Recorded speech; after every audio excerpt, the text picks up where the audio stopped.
in certain places. But then again, it should be used to the advantage as a tool, as I mentioned again. Abi? So all of these things fall on the newsroom to do.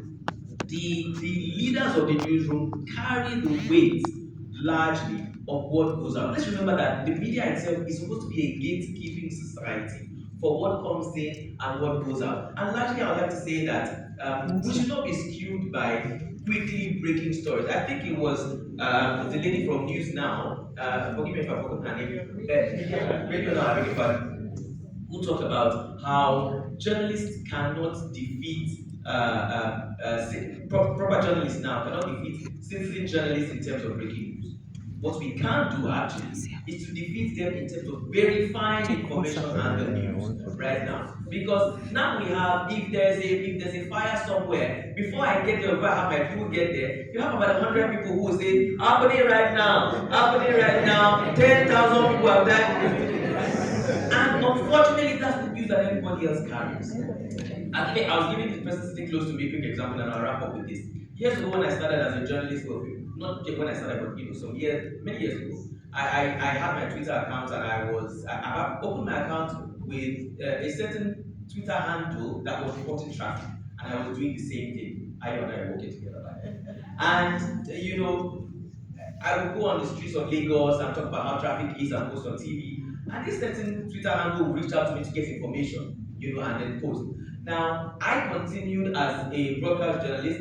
This Twitter handle has now expanded to be a blogging site, so to speak. This handle now has about 1.9 million followers. Wow. I have a legal 1,600 and something followers. However, people will go to that handle first for information before coming to me or coming anywhere else.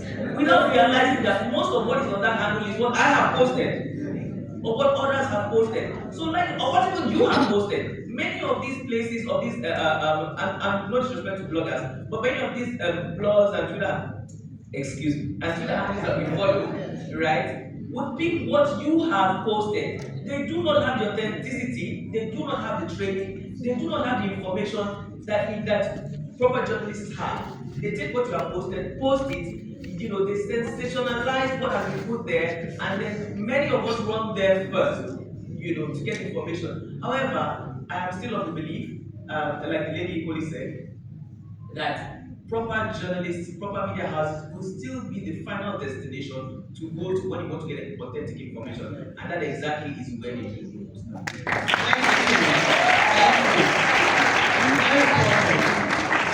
I think just like as they say that as important and advanced They are AI telling is, us and a number of people are worried. that Humans are worried whether or pay not for. AI will replace their jobs. But there are some things that AI can and will never be able to do. It's the same thing with trained journalists and eyewitness reports. Don't At the forget end that of the day, woman. when it hits it, you will know the difference as to where to go to for the integrity of news.